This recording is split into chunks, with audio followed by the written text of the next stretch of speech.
ज्ञानार्भी YouTube channel पर आप सभी का स्वागत है। आज के इस वीडियो में हम आपको प्रोस्टेट ग्रंथि के बारे में बताएंगे। पिछले वीडियो में हमने आपको शुक्राशय ग्रंथि के बारे में बताए थे। अगर आपने हमारी पिछली वीडियो नहीं देखा है तो डिस्क्रिप्शन बॉक्स में लिंक दिया गया है, वहां से जाकर आप देख सकते हैं। आपको मालूम है कि नर जनन तंत्र के अंतर्गत जो विभिन्न अंग होते हैं, अंगों की तो जानकारी हम आपको दे चुके हैं, लेकिन आपको ये भी मालूम होना चाहिए कि नर जनन तंत्र के अंतर्गत ही कुछ सहायक जनन ग्रंथियां भी होती हैं। उस सहायक जनन ग्रंथियां में अगर देखा जाए तो फर्स्ट ग्रंथि का नाम था शुक्राशय, द्वितीय ग्रंथि का नाम था प्रोस्टेट ग्रंथि और तृतीय ग्रंथि का नाम है काउपर की ग्रंथि, जिसमें हमने पहले वीडियो में आपको शुक्राशय के बारे में बता दिया। और आज के इस वीडियो में हम आपको प्रोस्टेट ग्रंथि के बारे में बताएंगे कि प्रोस्टेट ग्रंथि क्या है, कहाँ स्थित होती है, इससे कौन कौन से द्रव स्रावित होते हैं तथा प्रोस्टेट ग्रंथि फूलकर बड़ी क्यों हो जाती है। तो ये सारी जानकारी हम आपको अभी थोड़ी देर में बताने वाले हैं। तो ऐसी रोचक जानकारी प्राप्त करने के लिए हमारे चैनल को सब्सक्राइब करिए, बेल आइकन को भी प्रेस कर दीजिए, जिससे आपको समय समय पर वीडियो का नोटिफिकेशन प्राप्त होता रहे। वीडियो को लाइक करिए, अपने दोस्तों में से शेयर कर दीजिए। तो हम देर न करें, अपने वीडियो को आगे बढ़ाते हुए आप हमारे साथ बने रहिए। आज की इस वीडियो में हम आपको नर जनन तंत्र के अंतर्गत ही जो सहायक जनन ग्रंथि होती है, उस सहायक जनन ग्रंथि यानी प्रोस्टेट ग्रंथि के बारे में बताएंगे। हमने पिछले वीडियो में आपको शुक्राशय ग्रंथि के बारे में बताए थे। यानी आपको मालूम होना चाहिए कि जो सहायक जनन ग्रंथियां होती हैं ये मुख्य रूप से 3 प्रकार की होती है। अगर प्रथम जनन ग्रंथि की बात करें तो वह शुक्राशय ग्रंथि होती है, जो हमने पिछले वीडियो में आपको शुक्राशय के बारे में बता चुके हैं।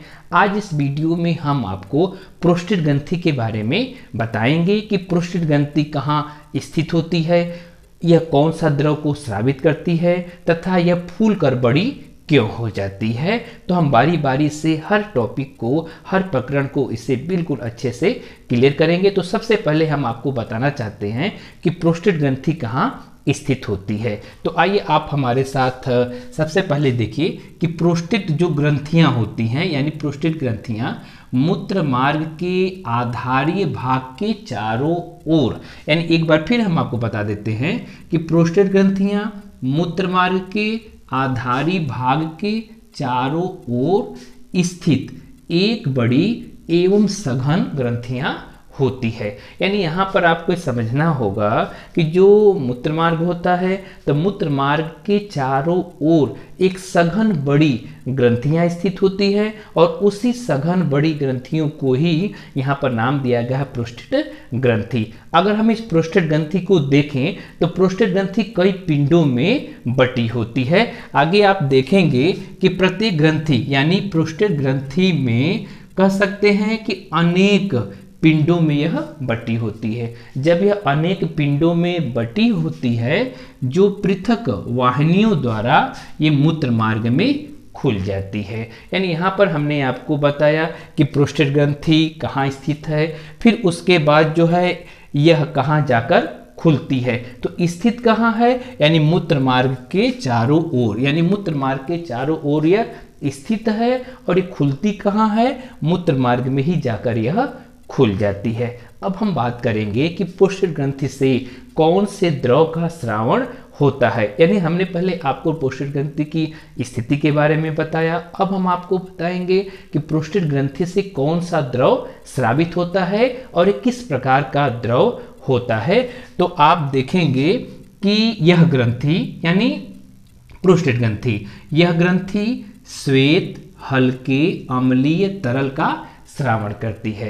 यानी यहाँ पर सीधा सा सवाल है, जब ग्रंथि है तो ग्रंथि क्या करेगी, यह कुछ द्रव का श्रावण करेगी। तो अगर द्रव की स्थिति हमको देखी जाए तो द्रव कैसा है, श्वेत होगा, हल्का अम्लीय होगा, तरल होगा और तरल द्रव का श्रावण करती है। अगर हम इनकी तुलना सीमन से कर दें, यानी इनकी तुलना बीर से किया जाए, तो आप पाएंगे कि जो बीर का 25 से 30% भाग बनाता है।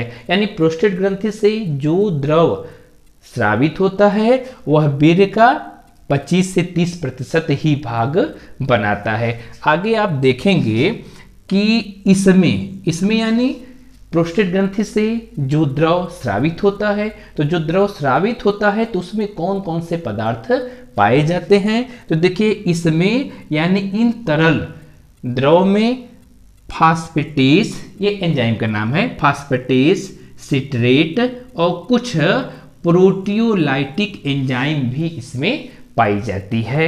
यानी आप देखेंगे कि प्रोस्टेट ग्रंथि से जो द्रव स्रावित होता है उसमें कुछ एंजाइम जो है स्रावित होती है। अगर एंजाइमों का नाम लिया जाए तो आप देखेंगे कि पहले एंजाइम कौन सी है, फास्फेटेज है, फास्फेटेज सिट्रेट होती है तथा कुछ प्रोटियोलाइटिक एंजाइम होती है। अगर प्रोटियोलाइटिक एंजाइम की बात करें कि प्रोटियोलाइटिक एंजाइम कौन कौन सी होती है, तो आप पाएंगे जैसे पेप्सिनोजन है, लाइसोजाइम है, एमाइलेज है। यानी प्रोपियोलाइटिक एंजाइम की बात करें तो पेप्सिनोजन, लाइसोजाइम, एमाइलेज और उसके बाद होता है हाइलोरोडिनेज, यह एंजाइम होती है। अगर इनमें देखा जाए तो तरल रूप द्रव में एंजाइम की उपस्थिति पाई जाती है। अब यह एंजाइम करता क्या है, ये पदार्थ वीर्य अधिक स्कंदन को रोकता है। यानी होता क्या है कि जब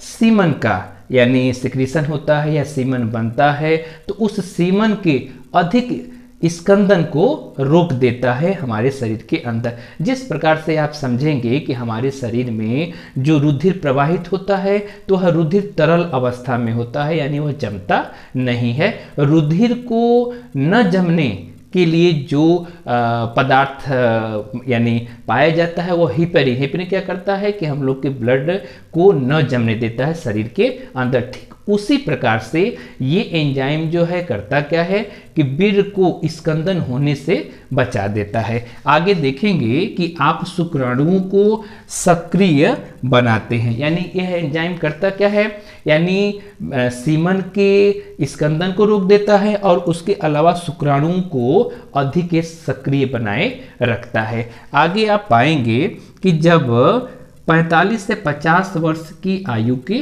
पश्चात, जब मनुष्य की यानी खास करके मेल की 45 से 50 वर्ष की आयु के पश्चात प्रोस्टेट ग्रंथि फूलकर बड़ी हो जाती है। जब उस मेल की आयु जो होती है 45 से 50 वर्ष हो जाती है तो उस समय जो प्रोस्टेट ग्रंथि होती है वो फूलकर बड़ी हो जाती है। अब फूलकर बड़ी हो जाती है तो जिससे हम यहाँ पर पाएंगे कि जिससे मूत्र मार्ग पर अधिक दबाव बढ़ने लगता है।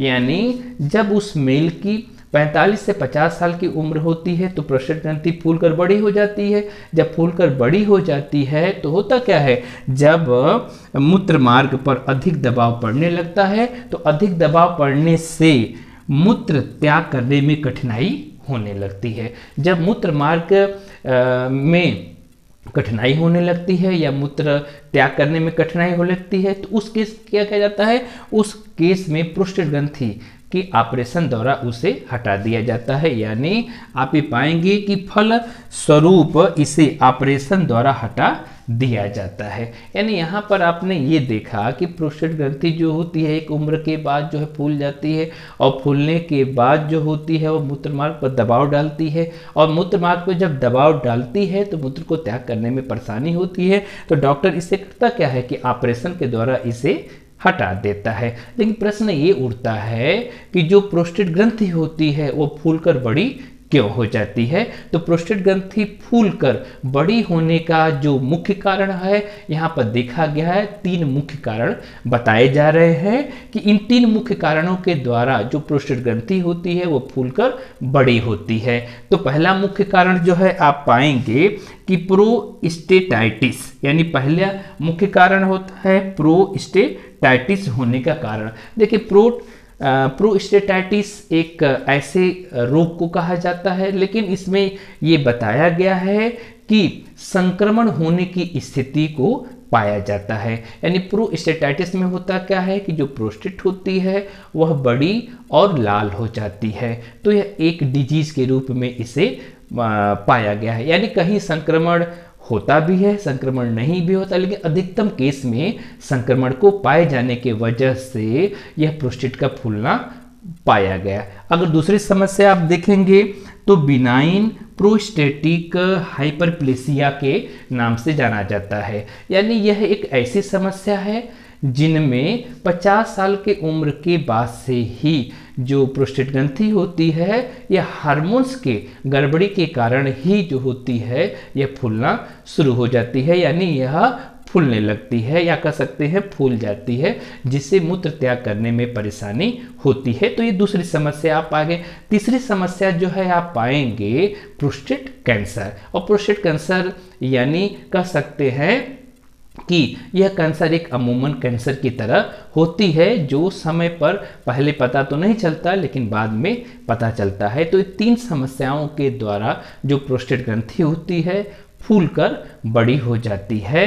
तो अभी आपने यह पाया कि प्रोस्टेट ग्रंथि स्थित कहाँ है, प्रोस्टेट ग्रंथि से कौन कौन से द्रव स्रावित होते हैं और प्रोस्टेट ग्रंथि फूलकर बड़ी क्यों हो जाती है। तो ऐसी रोचक जानकारी आप हमारे चैनल ज्ञानार्भी पर पाएंगे। तो इस चैनल को सब्सक्राइब करिए, बेल आइकन को भी प्रेस कर दीजिए, जिससे समय समय पर आपको वीडियो का नोटिफिकेशन प्राप्त होता रहे। वीडियो को आप लाइक करिए, अपने दोस्तों में शेयर करिए। तो हम आपसे अब अगले वीडियो में मिलेंगे और अगले वीडियो में हम आपको काउपर की ग्रंथि के बारे में बताएंगे। तब तक के लिए आप सभी को धन्यवाद।